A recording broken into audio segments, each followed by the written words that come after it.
Welcome back to another episode of iOvercameAnxiety podcast. We back in the building after a fucking week stay off, man. Come on, what a good one too. Back with, you know what I'm saying? We had to get you. How many episodes we did in a row though? Might have been like 9, 10. More than that. 11, 12. You know what I'm saying? It's still, that might not be too much, but yo, we just started and you know, we trying to keep the consistency up and we ain't want to miss a week, but it's 4th of July and all that. So, we here. We dropped Aries part 2 last week. Technically, we didn't miss a week. We dropped episodes. Technically, but we were like, we might just be a day late. So this might drop sooner than, you know, later. We might not wait till next week for this one. But yeah, we staying consistent though, you know. So let's get into the intro. You know, you already know how I go. Welcome to another episode of I Overcame Anxiety podcast. You will find this podcast relatable, educational, and supportive. We will touch every single necessary conversation, even if it's uncomfortable. As a host, you can expect full vulnerability from me, and I'm here to share my most uncomfortable moments with you, all in hopes to provide some comfort in return. Now, we got a special guest in the building, you know. He do a lot of different things.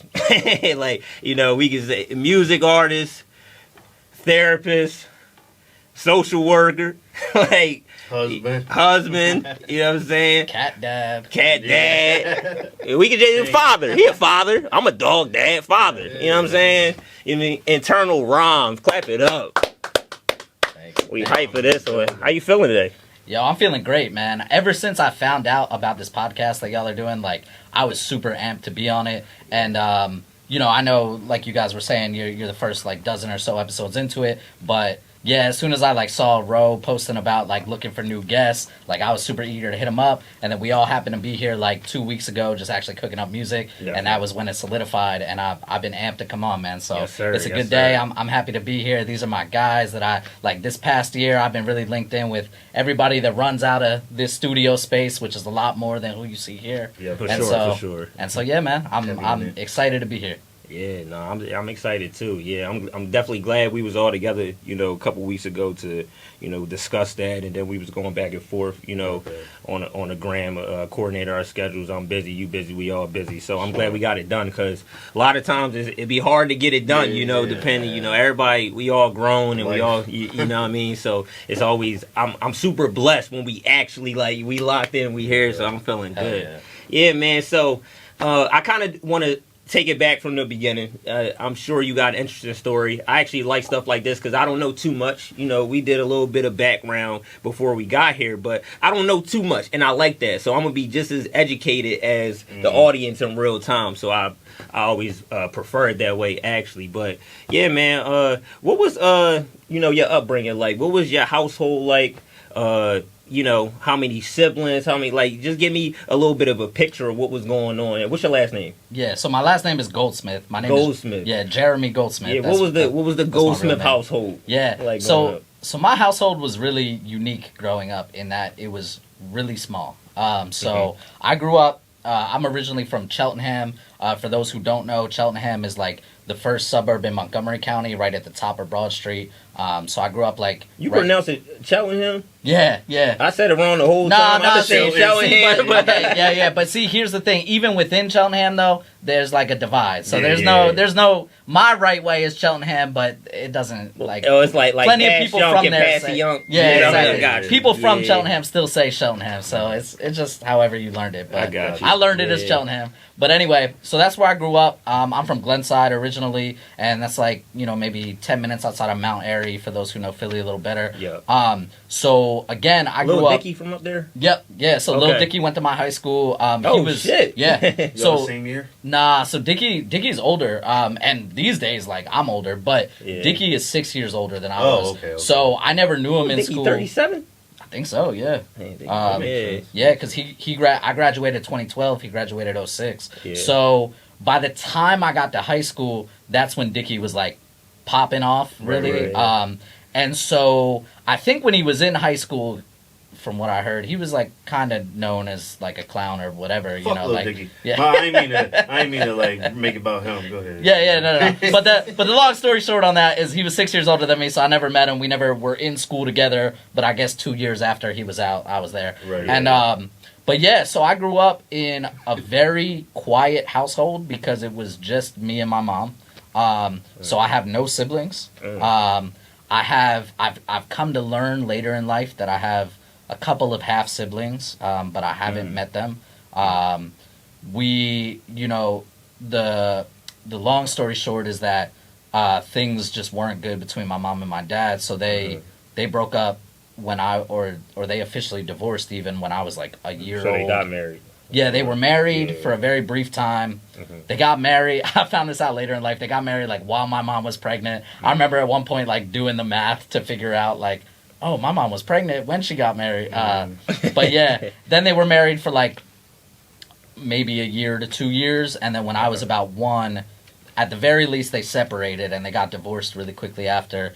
And so my dad is like a whole subject in itself, but the long story short is that my dad was like kind of in my life until I was about 5-ish, and then just kind of faded out, and so I didn't have any other siblings in the house, and it was literally just me and mom. And my mom is a very quiet person, and so that's how I always just think of growing up, is like it was a really quiet household. And I had a lot of friends. My mom was like really cool with me bringing friends over. I had friends that became brothers that to this day still are brothers, but really at the end of the day for me and mom, it was just us. We lived in this 2-bedroom apartment. Actually, another interesting thing though is it wasn't always just us, because so we grew up next to Arcadia University, which used to be Beaver College, and back at that point, my mom would take in foreign exchange students that were studying at Beaver and like needed a place to live. Yeah, so it was this actually like really cool part of growing up, is that I would have these periods growing up where for like 3 to 6 months, like somebody would just be living in our house from places all across the world. We had a couple folks that were from like South Korea. One person that I was really close with was from Venezuela. I think I remember somebody from Ireland at one point. Like, so. How was that? Like, was you always about it, or was you like, yeah, who the fuck are these people? Yeah, you know what? I feel like in my older age, I'd be like, who the fuck are these people? But you know what? At that time, it was kind of cool, and I think part of be lit though. You got new friends coming. Yeah, through. exactly. And I think part of the reason is because I didn't have siblings. It was like it was. I was going to ask that. Do you think you ever had like only child syndrome? Yeah, meaning like only child or only child. I don't know which one it is. One of them. Yeah. Yeah. No, I think they call it only child syndrome. Okay. But when you say that, you mean like kind of being like the spoiled only child for that reason? Cause like whatever falls under that category. Yeah, fair enough. Yeah, that's how I think of it, right? So definitely, in the sense that like my mom was very like all about me. Like her entire life was me. And I'm very blessed to say that, you know. And it definitely gave me a little bit of only child syndrome. Although like I wasn't, you know, I was like spoiled, but I also we didn't actually have a lot of like luxurious things in my house. Yeah. So like you don't come off as that, by the way. Yeah, no, I appreciate it. And I didn't take I definitely wouldn't take it that way. But no, it is true. But though, I know it's a thing, and it's like that's why I asked that question about siblings and shit. Like some people probably think it's like random, but it's not, because I think like you growing up with siblings versus not. It will make you different. Personality, I guess. Absolutely. No, sure. I definitely agree. And you know what? I came to realize more in my recent years some of the only child syndrome stuff that I suffer from, and like I don't know, suffer from, but that I experience. And like one example is like when I say that thing about growing up in a quiet household, that has become a thing where like I can't really handle a lot of noise in my household. I can't handle a lot of people in my household. Like. So it's difficult at times. Sometimes like I'm a little like standoffish. Like, so I'm married now, and like, you know, my wife grew up in an opposite household. She didn't have a ton of siblings, but she had 2 siblings, and just like a very like there was always something exciting going on in her house. And so through us like building a home together, I came to realize like, oh, I guess I kind of am like influenced by that way I grew up. Like, I guess I do kind of want a quiet house. I guess it is sometimes hard for me to host people. Sometimes I hate to say this, but sometimes it's hard for me to like share things, you know. And again, in the same way that it doesn't come off this way to people, like I'm not a selfish person, and the concept of sharing I really enjoy. I don't want to hoard anything in my life. But I do realize sometimes, like, I'll have these moments where, like, a friend will come over and it's just kind of natural for them to, like, you know, go grab something out the cabinet or the fridge or whatever. And where normally, like, my response would be, like, of course you can have whatever. But I realize I have these little inclinations sometimes where I'm like, bro, you grabbing my shit? Like, what are you doing? And so I think about that and I'm like, you know what? That probably is related to growing up as an only child. That's normal though. You don't go to nobody else. Yeah. I mean, there is a line that's like, I mean, don't be grabbing. No, but I get what you mean, though. I get what you mean, but, like, for sure. Right. But I think, but again, like, for my wife, for instance, I just noticed, like, she's very, like, you make yourself at home, kick back, take whatever you want, like, my shit is your shit, you know. And in principle, that's true for me too. But I do realize sometimes it plays out in little ways. That, yes, like Mills just said, isn't so crazy sometimes, but then sometimes I'm like, you know what, maybe it's the only child in me. And I don't like company, bro. I like that's one thing that was like, I guess what I'm from my saying. mom. It's My mom didn't let like, me have I people thought that's over. pretty normal. Like every time I asked, like it would have to be something, whether it's a birthday or something. And she probably still wouldn't even want people over like that. So like people, I didn't grow up with like friends being able to come over my house like that.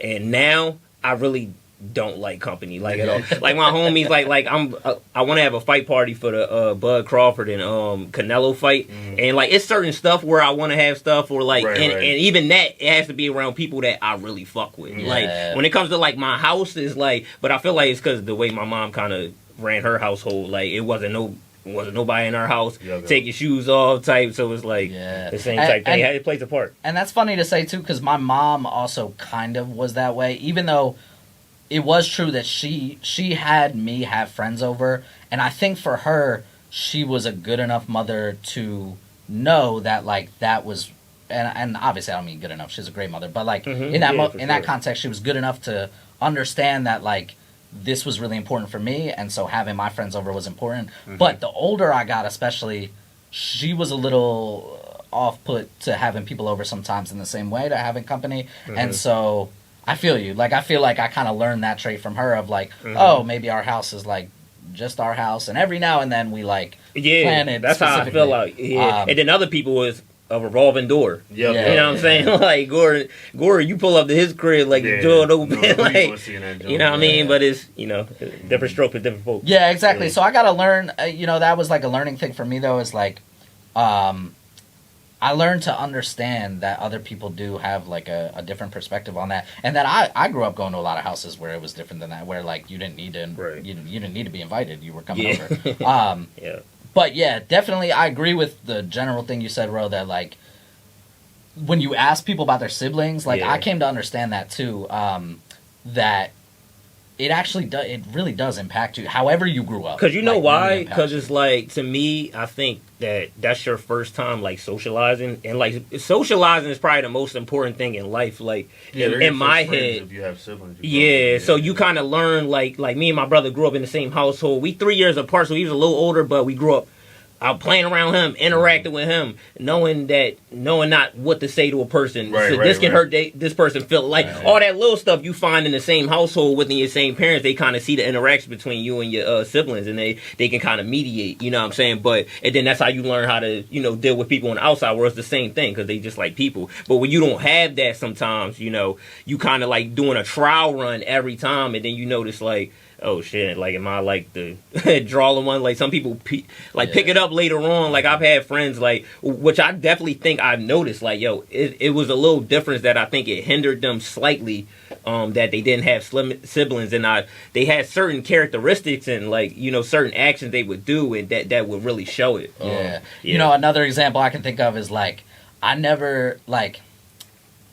was always a little different when it came to, like, people, like, messing with each other, like, when you were in school and shit too. Like, I'm trying, like, the dumb shit people would do. Like, all right, this is an extreme example. I don't know why it's the only one I can think of, but, like, when we were, like, in middle school, like, people would, like, ball tap each other, or people would, you know, pants each other or whatever. And like, you know, sometimes I could just have a good laugh and whatever, but there were certain things that I was like, I was always the one that's like, bro, that's not funny to me. Like, don't do that, you know? And like, and I do think about that. And again, like, there's different factors that go into that. The ball tapping thing is like, there's a lot of reasons you would not want that as a kid. Yeah. but wild thing to be doing. right, it is a Some but shit, anytime that's I think extreme. about that, I agree.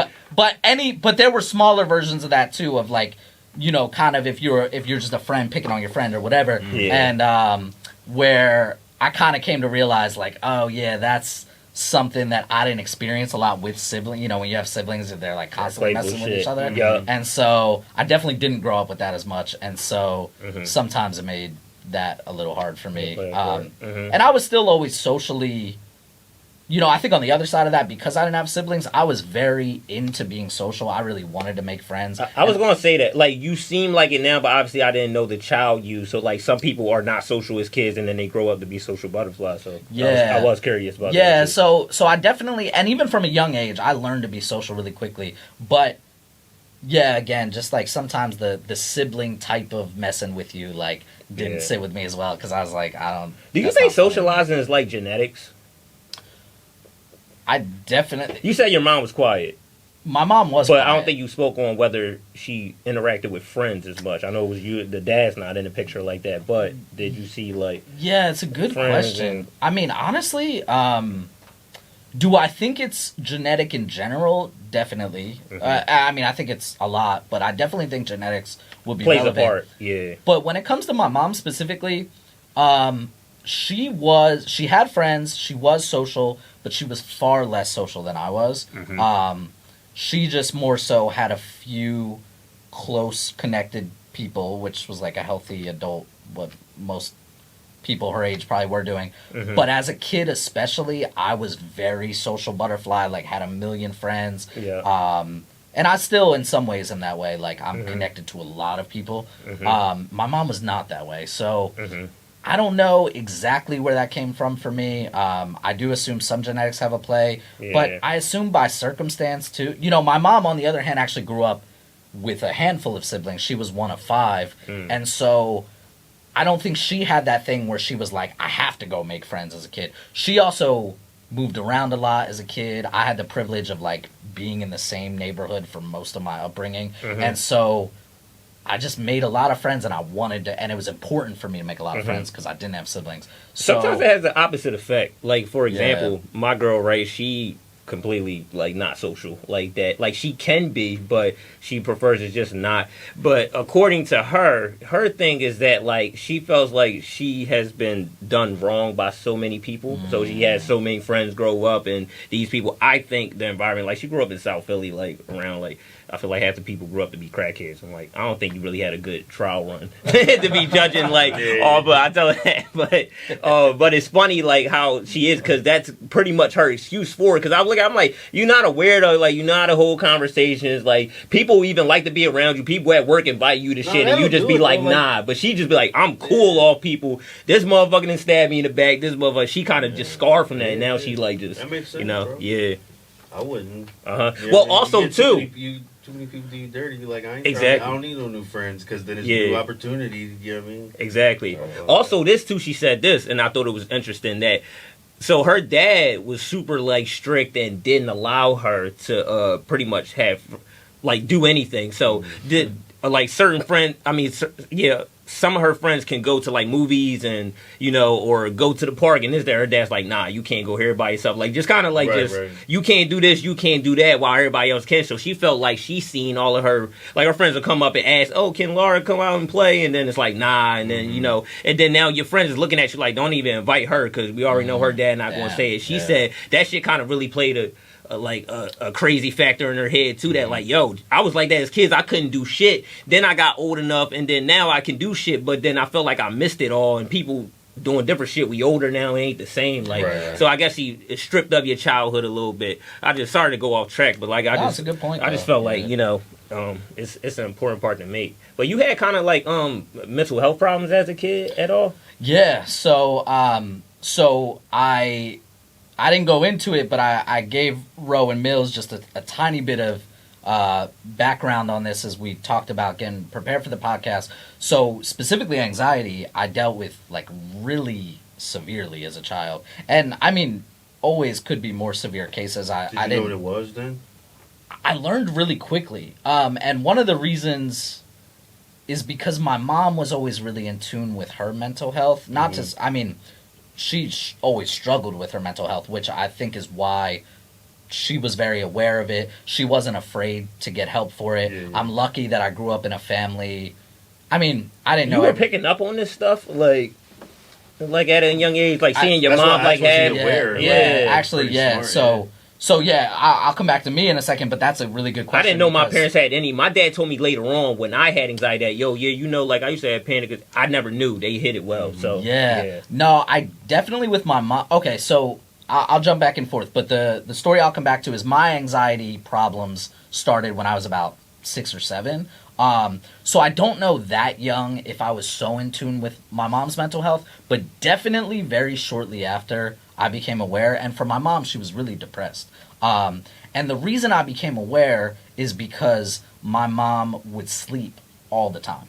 And granted, she was a single mother and she worked like 2 to 3 jobs my entire upbringing. And so like she literally was tired all the time, but also there was an extra layer to it. There were like my family would kind of mention it, just not even in a pointing fingers way, but in a like just kind of recognizing like that my mom slept a lot and that my mom didn't really do things for herself. And this is something I've thought about more and more as I grow up, that, you know, part of the reason is when I was a kid, I was very opposed to my mom dating, right? I was a jealous only child, and that was part of the only child syndrome, and the fact that I like only had my mom, so I did not want her like seeing men, and the few times that she did date men and bring them around, nothing drastic ever happened, but I just really wasn't ever like very friendly to them, and I didn't like it. Yeah. And so my mom, like after trialing dating a little bit when I was younger, she like completely gave it up at one point, like for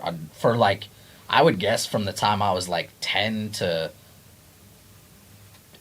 17, 18, like I don't really remember her dating. And I remember she had 1 or 2 like old lingering boyfriends from the past that she would, you know, still talk to here and there, but like nobody ever came home. She wasn't ever going out on dates. Like, so anyway, I did start to pick up on this at a certain point, that my mom was depressed and that she really struggled. And I gained more insight into that as I got older. And while I can't blame myself for being an 8-year-old jealous kid at some point, I do look back and I wish that my mom could have prioritized her own mental health more. That's something, you know, I really want to be a parent. I hope to be so soon. And that's something that like I talk to my wife about, like that, you know, it's really important. Like, I want to be the best dad I can be and be super invested, but I don't want to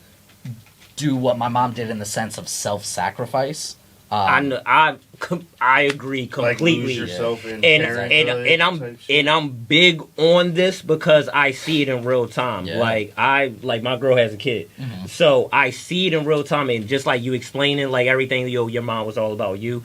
Same situation, and that's how it becomes. Like, and again, like she's a lonely child as well, so all they got is each other. Wow. So you get that too. When it's a single parent, though, like for sure, two parent households, like they might have their own issues amongst each other, but like it's not like they get lost in parenting. They still might go out, have date nights type shit. But like when it's just you, when you're a single parent, like what else you gonna do? You know what I mean? You have to get lost in it because you got to work. You said she's working 2 to 3 jobs. Because like my thing would be, how do you not get lost in it? You know what I'm saying? Because you said you would want to be, but not get lost in it. Yeah. You obviously with your wife though, but you never know, man. Yeah. No, but Mills, you are right, man. Like, what were we gonna say, bro? No, basically piggybacking off that, like just with the single parents, like I feel like it's definitely a little bit more prominent, but also I feel like this is why a lot of like cases and relationships don't work out too, prioritizing the, because that's how I look at it, right? And a lot of people might disagree with this. I think it's God, wife or husband, not husband, wife, husband, God, wife partner, or wife, God, partner, kids. Like some people think it's God, depending on, I'm gonna leave God out of it because the religion, everybody different, but I'm gonna leave it goes parents, and then like your relationship, your husband, your wife, that's who y'all locked in with, and then the kids. When you hear that though, especially women, they get a little bit, they like, oh no, my kids ain't over no man or whatever. Not what I'm saying. But when you prioritize the kids over your relationship, your kids go up and leave the nest. So then when the kids leave the nest, now you stuck with the partner that you just completely pretty much ignored because you blamed it on, we got to worry about the kid. Now the kid got their own situation going on. Now you might want to be considering of the person now, but that person already burnt out. Because I think it's an important thing on how when you don't prioritize your relationship, also when you don't prioritize yourself too. Totally. Yeah. No, I appreciate you bringing up that point, bro, because that's something that I never understood. Mm-hmm. It's not taught in households.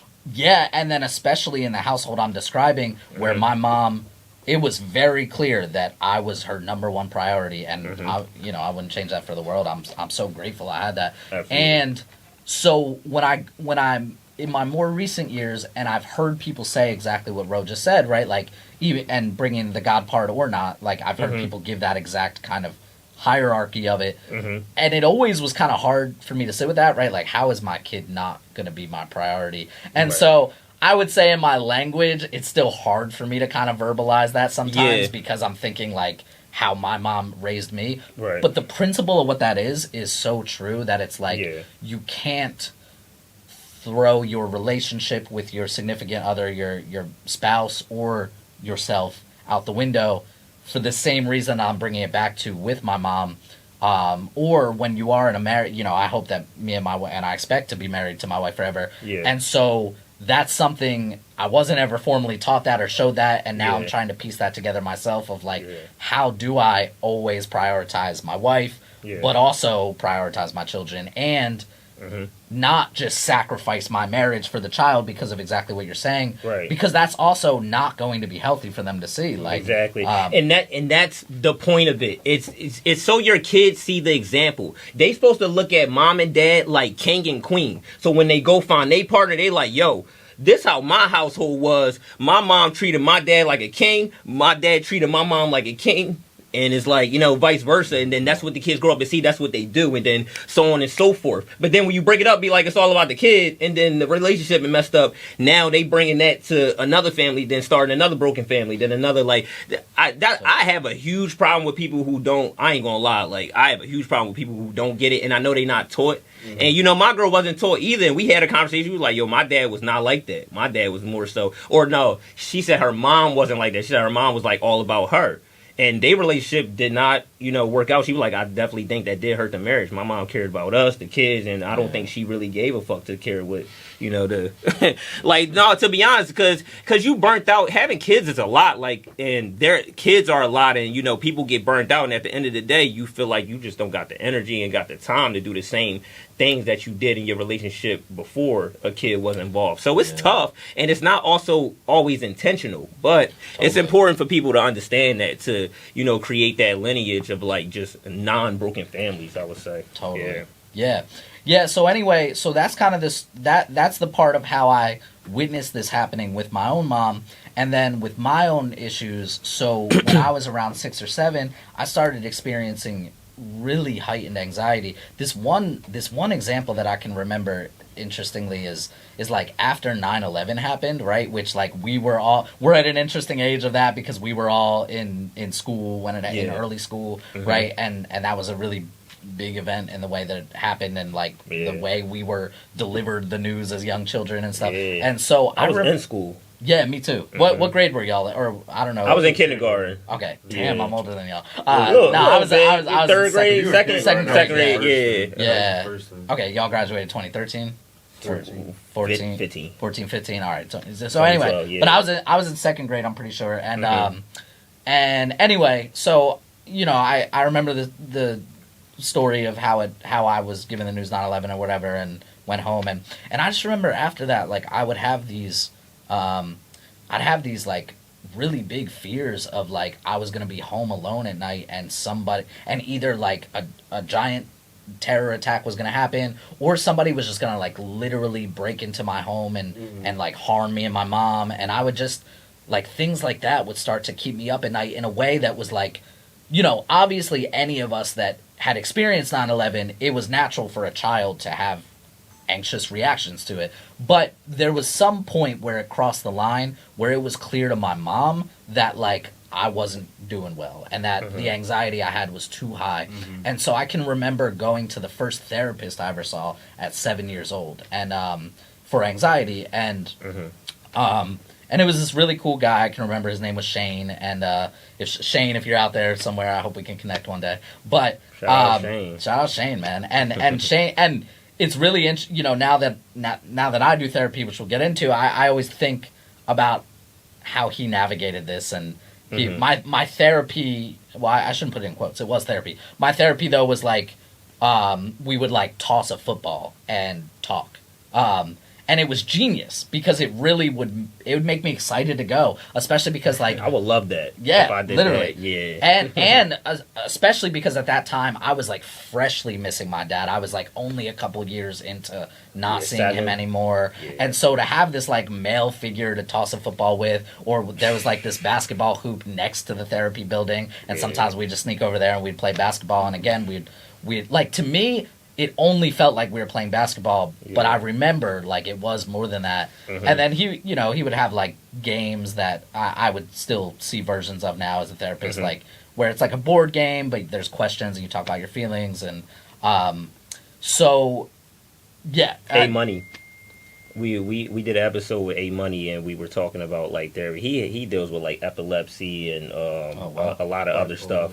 Yeah, like he literally had a seizure in front of Mills before, like good kid, but like got a ton of battles that he had to overcome. And when he was on the pod, he was actually the first episode, and he was talking about therapy, and we was talking about like, yo, what's therapy like as a child? I was in therapy as a child, but I was asking him his perspective, and he was like, yo, we would just go in there and we would play games. He said I would lie to him and just so I could go home and play like GTA. But he didn't say, when he said stuff about like board games, but when you said about throwing a football, that sounds like a lot more effective. And not every kid is like about sports and athleticism, no, but I don't know, I can speak for myself that would have been crazy, because when I went to therapy, it wasn't like that, and I was like, therapy as a kid was trash. As an adult, good, but like as a kid, like trash. So that's good to hear a good kid therapy story. Nah, I was definitely lucky, and I don't remember exactly why I stopped seeing him. I think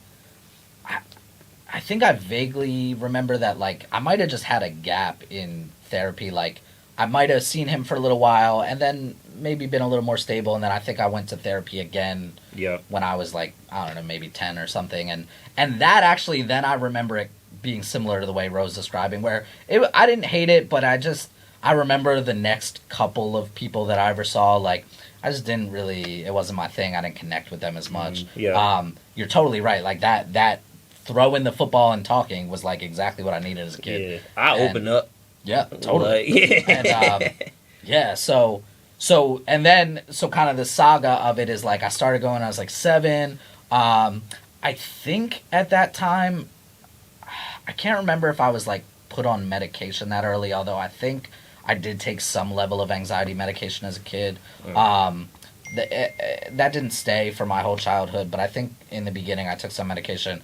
Then around 10-ish, I can remember seeing another therapist that I don't think I was on medication with, and didn't vibe with him as much. And then I was kind of off of it for a couple of years. And then I remember being around like 16, and I wanted to start seeing a therapist again, because that was the age where I could recognize that it was just a healthy thing to do, and that I kind of missed having someone to talk to like that. Yeah.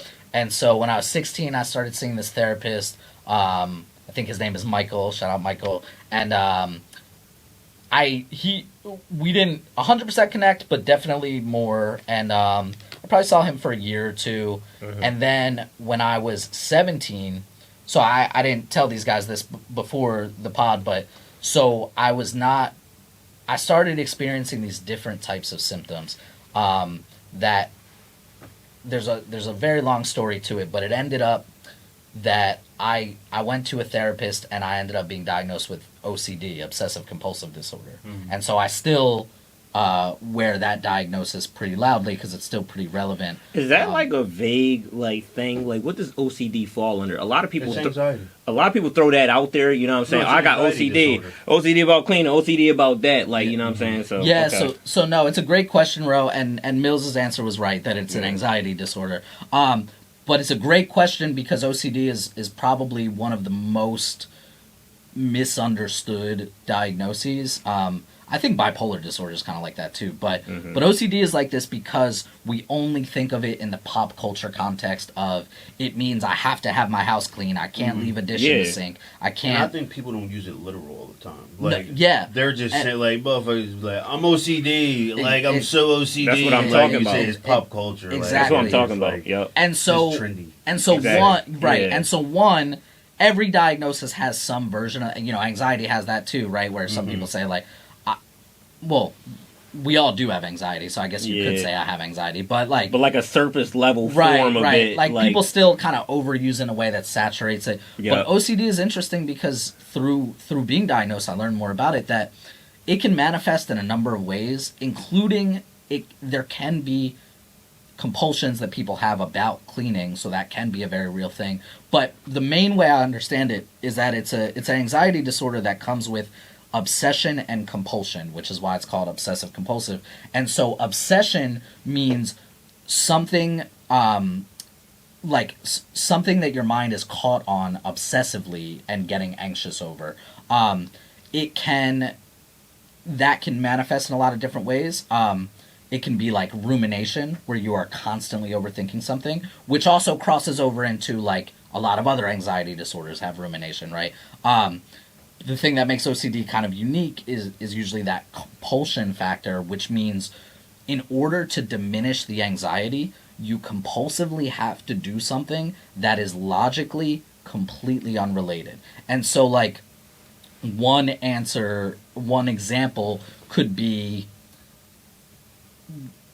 so we all, I think a lot of people have a version of this where like, I remember I wouldn't want to like step on a crack to break my mom's back, right? And that's not the oddest one, because I think a lot of kids like have superstition. A lot of people have superstition. Right. But what I learned with OCD is it's kind of like this very extreme version of superstition. I think most people that follow superstition generally can also recognize like, okay, if I step on the crack, it's not going to break my mom's back. But like maybe I'll try to avoid it. Yeah.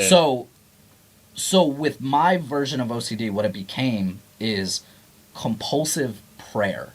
And this is a whole conversation too, because it really messed up my relationship with God and my relationship with religion. And I've gotten to a much better place with it these days. But the basic way to explain it is, by the time I was 17, I was having this experience where I would have intrusive thoughts. And that was kind of the obsession, is I would have thoughts that, again, a normal person kind of has in the in the way, this is what I've learned, in the way that the brain works, we have thoughts all the time that we don't actually take on, right? Like, because the brain is just constantly processing things. Right. So I would have these flashes of thoughts of like, my mom's gonna die in a car accident before she comes home. Yeah. And then I would compulsively pray to God that she did not die in a car accident, right? Bro, that's so... I do that shit all the time. I do that shit too. It's weird to find the line, right, of where it becomes like a disorder, because some of these things are normal. Like, a lot of humans have versions. We got 60,000 thoughts a day. Exactly. On average. Some people at the lowest. Yeah. We say that every episode because it's 60, crazy. 60,000, you said? 60,000. At the lowest. Well, it ranges from like 25,000 to like 60, so anywhere between that, which is insane though. You know what I mean? So it's actually, I always say it's interesting because it's like, why wouldn't we have anxiety, bro? 60,000 thoughts a day, like it's crazy. You know what I mean? But go ahead. So the way I learned through being a therapist of how OCD is like defined in the DSM is that if the obsessions and compulsions.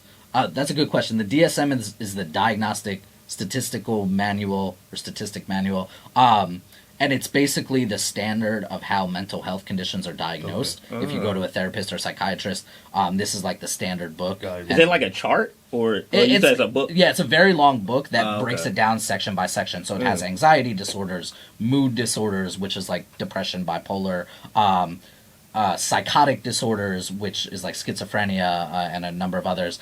And so in the DSM, which I like now reference for my job when I'm doing certain things, I've learned that the way it's where that line is, the way that the field defines it, is if you spend over an hour of your day caught in this either obsessions or compulsions. And so that's why it's kind of a fine line. You said over an hour. Yeah, yeah. So, for instance, and the way it manifested in me is that so the prayer thing would start kind of in those examples, like when my mom, I'm a teenager and my mom would leave me and go out for a number of hours, or she'd go work her night job or whatever. And I'm starting to get really worried she got in a car accident. I'm praying about it. And where it started isn't so abnormal. We're all saying we have a version of that. Right. I think most people have something that's anxiety. But then it got to a point where I started having thoughts that were like, it would change from, like, what if my mom was in a car accident, to literally, like, what if my mom was in a car accident? I wish she was in a car accident. And then I would get this, like, that would be a flash of a thought that would go through my head. And I would break down. I'd be like, what? Of course I don't wish my mom was in a car accident. That's my worst fear. Like, and then I would, like, pray to God for forgiveness. And I'd be so upset that I would have a thought like that. You making too much sense right now, bro. Yeah. I'm glad to know that. You making too much sense, right, bro. Right. I mean, now, I ain't gonna lie, you sharing shit right now that I'm not even ready to share. Yeah, this shit kind of crazy. I'm not even ready. I like this shit, like in truth, like my I be thinking of fucked up shit. That's all I'm gonna say. Yeah. And it's like, and I do the same thing. And I'll be like, why would that thought even possess? Like, that's like, what the fuck is wrong with you? Yeah. And then I need to apologize to some. So is that what you mean by when you said it messed up your relationship with God? Because you're overly praying about. Exactly. Okay. Yeah. Exactly, bro. And I'm so glad. See, this is the beauty of this podcast. Is like it can normalize conversations like this, so that we know we're not alone. This episode, I'm sorry, I gotta say this shit. Like right now, I'm in my fucking bag right now. Like dog. This is like what I envision. Like this podcast be about. Like an episode like this. Like if we've had it, but I'm like this is. Oh man, I'm so happy to hear you say that, bro. Yeah, you spitting right now. Yeah, and I will say for y'all, like I feel like this is the first time. So recently I did a small interview where I like named that I had OCD. I saw that. Yeah, I appreciate that. And so that was kind of the first time that I've talked about it in my music in more subtle ways. That was the first time in an interview where I like named it very clearly. And this is the first time where I'm like going into it more, and I'm glad I am. I think it's something where I used to like really stigmatize it within myself, that I was like, oh, well, especially because before I learned more about it, like, it was like, bro, I be having these fucked up thoughts. I don't want anyone to know I have these thoughts, and I definitely wouldn't share this with people. But now that I've learned more and understood the way that these thoughts manifest in people, like, I can understand in the same way that we're all sharing these moments of like, we all experience that, like, that, like, oh, yeah, it is actually just something about the human brain that does this. And it's like the human brain mixed with, like, the morals of, like, who we are as people in society. And devil on your shoulder, like, it's look at not, it that like, way. a literal thing, but I feel like it's your brain. You know what I'm saying? Like, because my dad would always say that to me as a kid. He's like, everybody has fucked up thoughts, and like you have like you can't control what's going to come into your head, but you control what you act on. Exactly. So you got to choose to be a good person type shit at all times, because you know, like that. Like I don't think it's like it makes you weird that you have like fucked up thought or whatever. But you it's like, aren't your thoughts. Until you are what your actions are though. Yeah, gotcha. Exactly. And that's something, and probably part of the reason I can like sit here and so confidently talk about it now is because years more of therapy, I'm still in therapy, and for sure. Years of therapy have allowed me to finally see exactly what your dad was telling you, that like, oh, this is actually just part of the experience of what a brain does. It's not like a good person's brain has good thoughts and a bad person's brain has bad thoughts. We all have thoughts. We all have both, and we all have thoughts that, again, don't actually align with how we live our life or what our values are. It seems random. It's like power brains for computers. It's like a fucking pop-up. Exactly. And that has really allowed me, and I still struggle with it. Like, I'm so far from perfect in giving myself that grace. But now that I've learned more and really talked this through more and more in years of therapy, like, I do understand more that concept, that our brain is a computer. And it's like, it is just constant. And even the 60,000 thing, I didn't know that. So that's really helpful to put a number to it, that it's like 60,000 thoughts throughout your day. Some of them are thoughts of how you actually live your life and what you want to align with. I learned this term through therapy that I use as a therapist now, and there's egosyntonic thoughts and there's egodystonic. And egodystonic is like the things that don't actually align with who you are as a person. So you say ego, you say ego syntonic and egodystonic. Okay, yeah. And syntonic, say that one more time. Syntonic is the thoughts that do align with me. Like, if I'm having a thought like, man, I'm so excited to go do this podcast, and because I love linking up with these guys, it's like, oh no, that's true. Like, that is how it feels when I go to the studio and link up with these guys. Yeah. If I have a thought that's like, I want my mom to get in a car accident, it's like, that is very clearly not true. Okay. But that, and so the thing I learned about OCD too is it manifests on the egodystonic thoughts. Like, because that's what fucks a person up, is you're like, why would I have thoughts about that? I love my mom. And then I remember when I was 17, I got into like one of my first serious relationships, and then it would like kind of turn on to her. It was a long distance relationship too. She was a couple hours away. And so it would be very easy to have room to imagine her getting in an accident or something happening when I wasn't there. And then again, the thoughts would flip and it'd be like, I wish she would get into an accident. And it was like, I don't wish that. Why do I have these thoughts? God, please forgive me. I'm so sorry. I don't mean to have these bad thoughts, you know? Yeah. And so then when I say over the line of how they define it of like an hour a day, there was a point before I re-entered therapy at 17, there was a point where I was in school, and I just have these vague memories of like, I'd be in school and I would just be consumed by this. Like, I couldn't even pay attention in class because in my head, I'm praying to God for like hours straight. Or I would have nights where like this cycle would start. I'd have a bad thought. I'd pray to God about it. And then while I'm praying, I have another thought and I got to pray about that and I got to pray about that. And then it became like I had to pray in the perfect way or it didn't count. Like, which is like, who made that rule up? I don't know. I did. Like, bro, I do the same shit. Like, that's interesting. I got OCD. I'm like, undiagnosed. What he's saying, I got OCD. Undiagnosed. Insane. Insane. I thought I was fucking crazy. This is when I was a young boy. I've always thought the worst shit, bro. Yeah. The worst shit. Like, I don't know. And I was like, yo, this shit is like uncontrollable. Yeah. And I'm just like, why are you thinking this? Like, you shouldn't be thinking this. Praying to God. I'm like, I'm trying to think of what God want to hear. That's why it kind of like religion, I'm kind of really messed up. It messed up my relationship with God too. I don't even have a specific religion anymore because I've been so confused that I can't. I'm such a person, I got to get the concept of shit. It's a lot of stuff is too vague and you hear different shit. Like Muslims say different stuff, Christians say different stuff, Buddhists say different stuff. Like, and I can't I can't come to the term of where it's like, okay, what's the general idea of I can't come to it, so I don't lock down with anything. And I feel as though that I don't really know what to say to God at times, and I don't. You got me rethinking. Yo, like, we'll keep talking because, like, damn. Yo, so it's funny that you say that though. Of this like, oh man, maybe I have OCD. One, I think when a lot of people say that, I feel very dismissive. I don't feel that way in this conversation because it does sound like this is giving you guys a side of, and obviously I'm not saying whether or not you have it, but like, no, I get but you. I don't feel this is ridiculous for you guys to say that because. Yeah.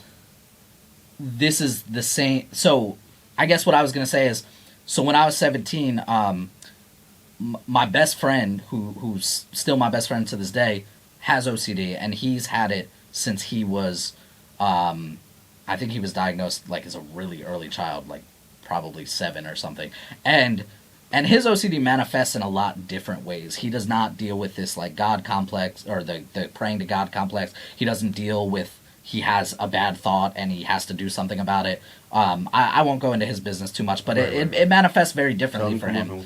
But yeah, I'm gonna tell him to come on. But I remember as I was struggling with this, when it was getting to the point that it was so bad that I'm in school and I'm like praying for hours straight, and I'm up at night praying for an hour and a half span for like one bad thought I had. I remember one time he said to me like, "Bro, I think you have OCD. Like, I I think like this really might be something like, or well, we knew it was something, but he was like, I really actually think you might have OCD. And so I ended up going, that's when I went to a new therapist for that reason who specialized in it. And it was confirmed. Yes, this is and I think I also remember I got a book about it. My mom got it because she wanted to learn more too. And this was a very, this exact like compulsive prayer. What you were doing, it's very common. Yeah, it's a subtype of OCD. There's all these different ways it manifests, and this is one type of it. And so then I actually got diagnosed with it, and it allowed me to then understand what I was dealing with a little more and work on it specifically a little more. I could talk about this for a long time, but the summary is with OCD, there's this very popular model of therapy called exposure response prevention. And the idea of it is that you have to do, you work up more and more to do things that elicit that anxiety, and you have to not do the compulsion. So what do you think? Bad thoughts and not pray? Exactly. So, and it had to start at a smaller. It had. Are you forcing yourself to think, yeah, or are you just making a conscious decision to not pray when you do? So I think that right. It kind of starts as that, right? I don't actually remember what my step 1 or 2 was, but like it was something like that. I would guess from what I remember, it was probably like. The starting step is like, okay, if you have the bad thought that makes you want to pray, you have to like wait 5 minutes and then you can pray. Then maybe you have to wait 30 minutes. Then maybe you have to wait till the end of the night. And then if it's still bothering you, you can pray. Then it works up more and more. And I just remember like the last steps of it. Like I used to be, again, obsessively afraid to say, God damn it. Because, you know, we're taught in religious spaces not to use God's name in vain. But again, when you have, like, this anxiety disorder, it kind of takes it to an extreme. I think most people that don't use God's name in vain would also recognize, well, I shouldn't say most people. I think people have different perspective on that. But most people I knew would recognize that, like, okay, you say, oh, my God, or God damn it, and it's like, God, my bad, I didn't mean to say that. You know, like, it might be like a small version of something like that. Or even just thinking to themselves, like, I don't want to use God's name in vain. But, like, that was very scary, because I was like, I'm going to be smited in one way or another. Or somebody in my family is, you know, it's very extreme. And so I remember those were some of the bigger ones when I got better and better, was like, I had to start saying, God damn it, and not pray about it. I had to, I think the biggest one... I was just in a crib. God damn! Yeah, literally. And then I think the biggest one that I eventually worked up to, which this, you know, all mental health disorders kind of come in waves. Like, even now, this would be scary to do. But I had to work up to a point where I had to just say the statement out loud, I wish my mom would die. And not pray about it, right? Like, and it's like, and that's the scariest thing, because we always think like, don't ain't play around with it, right? Yeah, and so, Speak shit into existence. but eventually, through the proper work, I was able to do that, desensitizing that thought. And I had so much insight that I was eventually able to actually recognize, and I was taking medication. You know, I was doing a lot of work. But I was able to have the insight to know that, like, okay, I am saying this because I'm working on this OCD. God, if God exists, God certainly knows that I don't mean this thought. That, like, who would know better than God, right? Like, and so eventually I was able to have enough strength to, like, do those things, and that's what actually, and that's the beauty of that intervention of the exposure response, is it actually got me to a point where for the next couple years after that, I was, like, doing great, and I could, like, have whatever thoughts I had, and every now and then I might have a little break where it's so anxiety-provoking that I have to pray on it, but for the most part, like, I was smooth sailing. And then throughout the rest of my, you know, I was 17, 18, and then I'm 31 now, and so through the rest of the years, I've come in waves. I've still had periods of time where I got, like, really bad with it, and I started praying a lot more than I should have for my own well-being. And now I'm actually still not. I often don't feel as strong as I was at 17. I do have a lot of breaks lately, and I think it's because life got harder and more anxiety-provoking when I was in my 20s and 30s, and so sure. And so shit is a lot scarier. Like, people's lives do feel on the line more and things like that. Yeah. But Were were you never diagnosed before 17? Not with OCD. I was diagnosed with anxiety, with like generalized anxiety. 7, but, yeah. But then 17 is where officially I met with somebody who was specialized, and it was all thanks to my best friend. And I like, yeah, that's crazy. Yeah, and I think about like, it. And none of the therapists, like, what'd you say? None of the therapists you were going to nope. thought. Like, and you know what's a crazy thing about you saying that, bro? Is I mentioned a line about this in a song once that I went to a therapist when I was again in that 17 range, but it was before. It was right before my friend told me he thought I had OCD. So I'm like, I went to a new psychiatrist, not a therapist, to talk about medication, and they put me on risperidone, which is an antipsychotic, because the way that I described what I was going through to a licensed psychiatrist, they literally thought it was like schizophrenia. Like, you're having these crazy which was so scary. Did that fuck you up? Like, were you on it? Yeah. So I only took it for like a week because it zombied me out. I was like sleeping all the time. Dangerous, yeah. And it's crazy when I think back to that like somebody who was a trained professional made completely the wrong call. And where somebody else would hear that and very clearly know, like, this is how OCD manifests. And I think that guy sucked as a psychiatrist, but I also, like, I have a little bit of nuance to be able to see, like, even when I work with people now, I have to diagnose people. I work alongside people who are meds providers who diagnose people. Sometimes me and that person do land differently. It's usually not drastically different. It's usually things that are in the same relative category. But I do understand, like, I think that guy was wrong to be practicing in that way, because this is a very clear manifestation of OCD when you, like, learn about it professionally. But I don't completely blame him, because when I was going through it, it was so severe that, like, it did seem really crazy. Odd and crazy, yeah. And that it is true that sometimes, like, psychiatrists and therapists, like, they are doing their best. We have that manual, right? And you're, like, doing your best job to say, like, where does this land? Yeah, there's, like, a few points, like, me listening to, like, just everything in this entirety, like, hearing you talk, there's a few points, like, I kind of get out of it that we've spoke about before, and it makes me, like, happy, because these things, like, come back full circle to, like, a overall bigger meaning. Like, so I'll give an example, like, kind of like, are you normal or crazy? And more so, it's like, when you don't share things, like, even with anxiety, I thought I was crazy until I found out other people have anxiety. Mm-hmm. And then that's when I was able to, that was the first step of me before even trying yoga. Right there, I needed that. I couldn't move on until I figured out that. Mm-hmm. And then another point, too, is that when Justin Aries was on the episode the last time, he said our parents are the first people who give us anxiety unintentionally. Mm-hmm. So, totally. Like, for example, like, yo, don't go in the street, get hit by a car, don't do it. And it's a lot at you, because, you a kid, you just doing whatever, you don't even know what's going on. And then your parents telling you not to do this, not to do that, because this can happen, this can happen. The baby on the bed. Right. For example, like, the baby go close to the edge, and you're like, oh my God, no.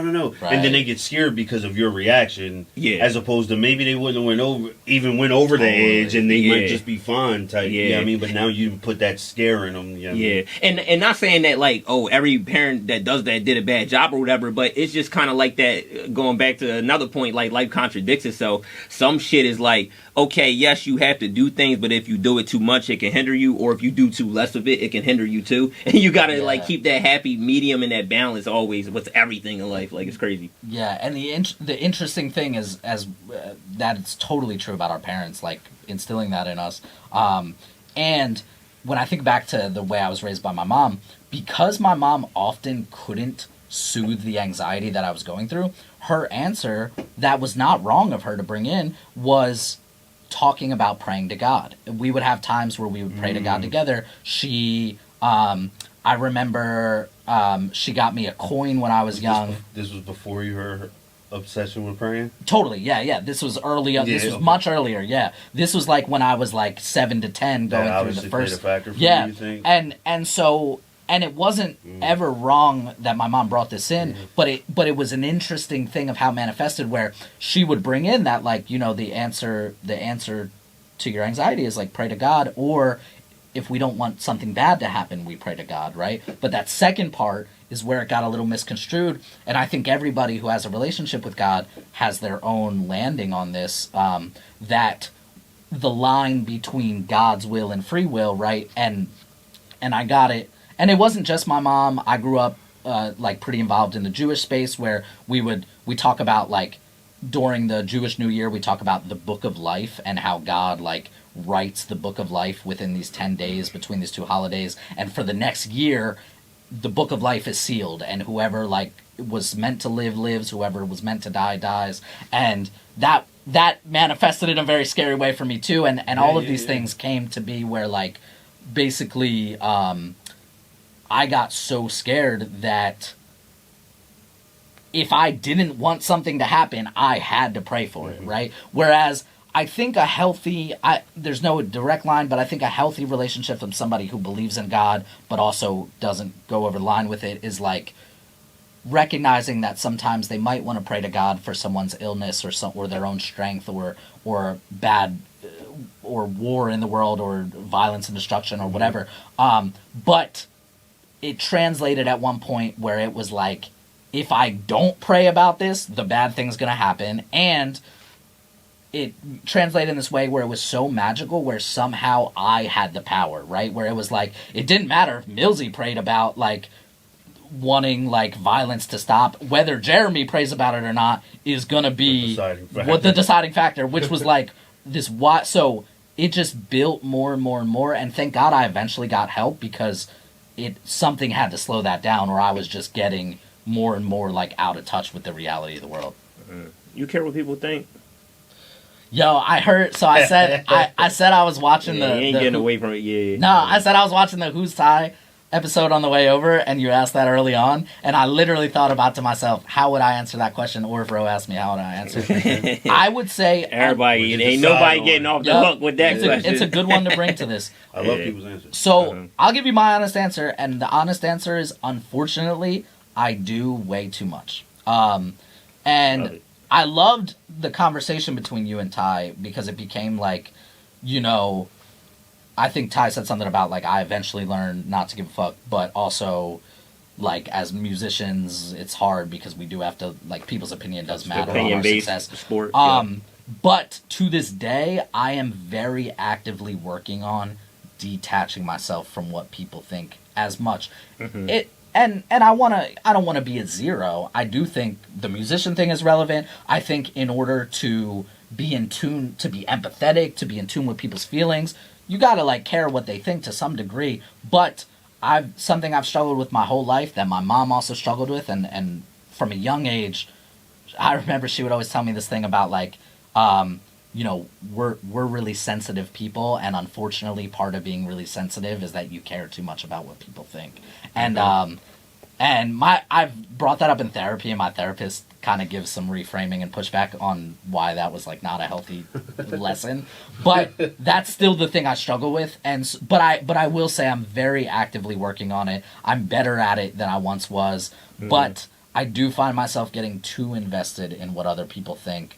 And it's one thing I hope to pass to my children, is to have a more healthy balance of, like, hey, don't be, like, an asshole to the world, but also, like, there's a million opinions, and many of them aren't going to agree with you, and many people are going to hate you no matter what you do, and that's always been I've always struggled with wanting to be liked, and part of that made me good socially, but part of it also made me fake. And I came to realize that. Yo, you spitting, dog. You tripping dog. So, like, Ray, you just said that perfect. Like, I, like, agree. I feel like, I care what people think. I definitely wanted validation. and that made me social, and I felt like I made people feel comfortable around me, and I did shit maybe I didn't even want to do. Exactly. And I still sometimes do shit I don't want to do just off the fact that I don't want to let somebody down, or I don't, whatever the case may be. But I agree. Exactly. And that's where I'll give myself credit to say I've grown, is that I have more and more, especially these last like 3-4 years, every year I challenge myself to say no more for that reason. Yep. Because I spent so much of my life giving my time away. And there were a lot of times, and again, this had to do with my upbringing and my mom, who was very quiet and peaceful, that like I was always really afraid of confrontation. I don't know, like that's complicated. As a kid, I wasn't afraid to like fight if it came down to it, although luckily I never really got many fights, but like, but I was like tough enough to like say something if I was picked on. But as I grew older, I became afraid of confrontation this way, where I just didn't want to voice when I disagreed with people. Like it was, and it's a funny example with you guys is like now I didn't really have super strong opinions this night, but the last time I was together with these guys, we were in the studio with Aries and Mikhail and a bunch of people and Rock, and like we get into the conversation about Kendrick and Drake, and and there was one point in the room where opinions were flying, which was great. It was a great conversation. And now granted, again, I did feel comfortable enough, and I said to myself a couple times, like, let me like insert my opinion. It was also true that in that moment, I wasn't like super opinionated of something that wasn't said. Yeah. But that dynamic, there was a point where Mikhail pulled up his chair and he was like, "Bro, what do you think though?" And I was like, and that's always been my experience, that like I end up being the quiet one because you observer. It is true. So there's big crowds too. Right. Like if it's a certain number. If you talking, you ain't listening. Exactly. And so. So, again, that night isn't the best example because I didn't feel uncomfortable. No, I understand. Everybody was disagreeing in the room. It was obviously clear that I could disagree with anything, and I was warmly welcome in the room. Yeah. But I think I've been that person for the other reasons so many times where I'm just like, it's just easier not to get into it, bro. Just think whatever the fuck you want to think, and I don't care. And we all know that sometimes in life you gotta pick your battles, and sometimes in life you gotta just let people think what they think. It doesn't matter. But I quieted myself down way too much over the years because I just wanted to be liked, and like it was a lot easier to just not disagree with people. No, I feel you, because when we was in that room too, I'm like.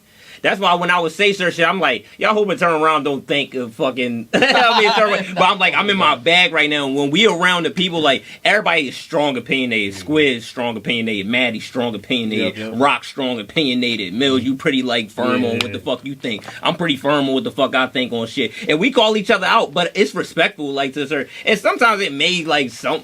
I don't think it ever got like heated, but like we feel comfortable where when we talk about some shit, we like, yo, I disagree wholeheartedly. What are you talking about, bro? You're stupid. And that was that type of night, and you was there witnessing. It was funny, but we get like that fucking like often. and you know what's funny though, that we bring that night up, and you say that like that's such a good example of what I had to learn over time. Right? Is that in the same way you're describing, y'all are genuinely very close with each other. And part of the reason is because you're not fake with each other. It can be all love while you're telling somebody in the room, like, bro, I totally disagree. Like, you're not right on this. And so, so back... We did an episode on toxic friendships. Meech was actually, I think that was Meech as a co-host for that episode, and we kind of spoke about that, and we were like, basically, you're not a real friend if you haven't been... See, Meech was extreme. We somewhat disagree with Meech that, you got to throw hands with your real friends before. We was like, you always got to throw hands. And more so, he might have been talking about... I don't know if he was talking about childhood. I think he was talking about... And then Mill was like, I ain't never really throw hands with somebody, but the overall point was that, like, ain't no way you around this person this much and y'all ain't disagree on one thing. Same with relationships and your girl. Like, you love your wife, you'll do anything for her. You agree with everything she say? I highly doubt it. Like, and I'm sure vice versa. And that's just, That's just being real. So if you So like just key, like, oh, back. you got a 15-year friendship and y'all like, haha, like y'all ain't been through no shit. Because that's how you know if you got a real friend when you've been through some type of disagreement and it's like, yo, I don't feel differently about this person. You know what I'm saying? Totally. And yeah, even actually you bringing the wife thing is relevant. Like, I think a lot of my earlier relationships, I also had trouble that I was so conflict avoidant that it just fizzled out because it was just not real at some point. Like it just did. So now I've been with my wife now for 9 years, and so we only been married going on a year. So we throughout the 8 years of our regular relationship, I'm really grateful that I learned that more with her. Now she's like, my wife is tough as shit. Like she was definitely not afraid to call somebody out on that bullshit, right? And so one, that's a really nice balance for me because it taught me in the middle. But then two, it also taught me in the relationship, and I still struggle with it, and me and her talk about it all the time, but I've gotten so much better with when something is bothering me to say it. Because I used to always think, again, oh, pick your battles, bro. It doesn't, whatever, it'll fizzle, she'll be over it by the morning.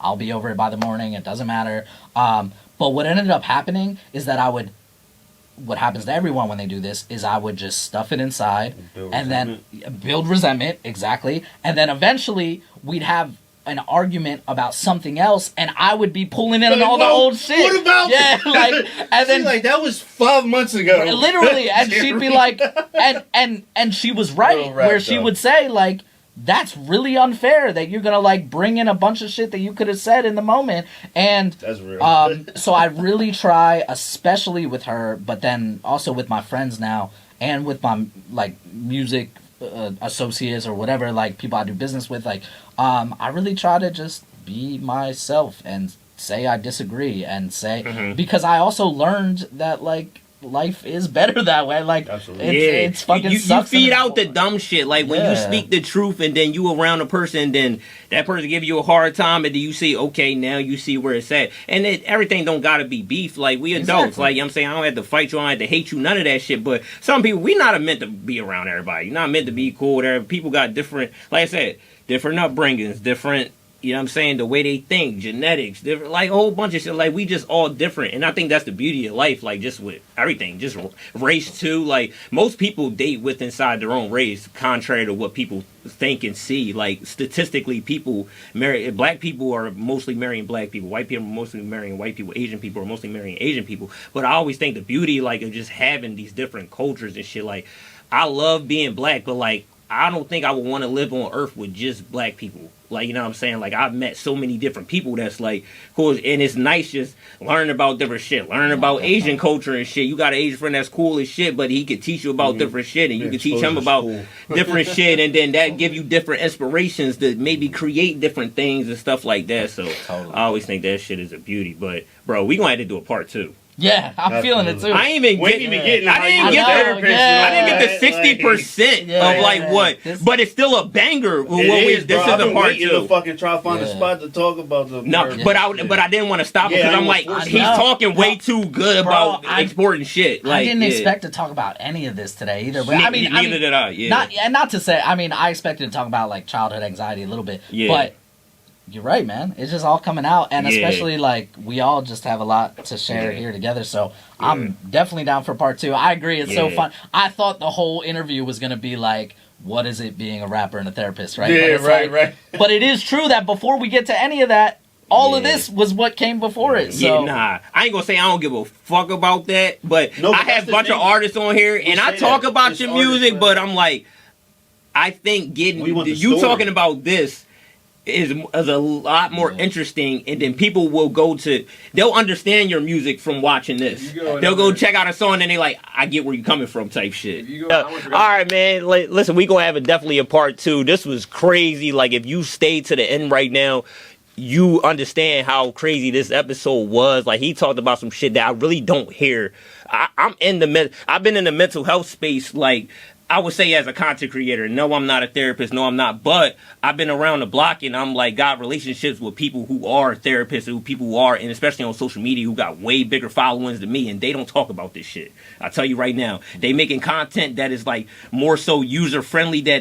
But I love these type conversations that make you like you start making me look within like, yo, what the fuck? Like this some shit I never, and I look at me as like an open person. You know what I'm saying? That like I feel like I share mostly everything.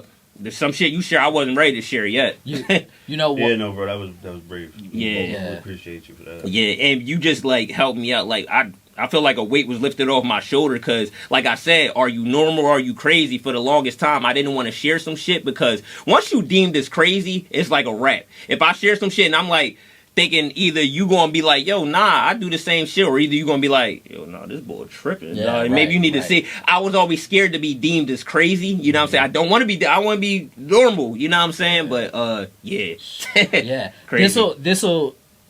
It's so hard. I don't want to say more and go off. So this will be maybe preview into something we talk about more in part 2. But something I was thinking of just saying on this note is one of the reasons I appreciate being on this show today is for so long in my music career, I didn't talk about any of this. Like I said earlier, I kind of stigmatized it in myself. And also, I just always, even with my career and with my own mental health, I always just felt like that's part of like personal Jeremy, this is internal rhyme. Mm-hmm. And I just so wish if I was giving advice to my younger self, I would have said like, bro, so much earlier, like talk about yourself, your life. And now I try to do that in my music a lot more because I realize the artists that I listen to, who makes good music is people who are vulnerable. Exactly. Talking that real life shit. And so I just want to say like I'm so grateful to be here. You know, shout out to Ro, Millsy, and Vito, and this is an incredible show that you guys are hosting. Like I said, since I learned about it, I was really excited to tap in and to eventually be on it. I think a lot of people in the hip hop space and just in the world like need these conversations, and you know, aside from the fact that I met these guys just because their music is incredibly fire and everybody from the studio is fire, like it's cool to know too that we can sit here and just talk about some of the most vulnerable shit in our lives. And you set the bar, bro. Like y'all motherfuckers can't come up here no more, bro. I'm not allowing like surface level shit. Like I'm like you making me rethink shit. I might only want to talk to professionals alone. Like cause like man, dog. But yeah, man, we ain't gonna take too much of y'all time. Part 2 on the way for sure, and we gonna get into a lot. We ain't even touch. I ain't touched 60%. I ain't touched none of my questions, bro. This was just flowing. We ain't touched 80% of what the fuck we was going to talk about. So we got a lot of other stuff, important things to talk about, and it'll definitely be on for part 2. So stay tuned and I Overcame Anxiety podcast. Subscribe, like, comment. I Overcame Anxiety on Instagram. I Overcame on Facebook. Just I Overcame. And iOvercameAnxiety.co, not .com, .co. I just renewed my website on GoDaddy too, by the way. It just made me think of it. Yeah, iOvercameAnxiety.co. Get your merch and everything. This is something I got on right now. This is the logo right here. I gotta plug my shit, my fault. You know what I'm saying? We got some pants on right now. We going to go to the website and get right. But we out of here.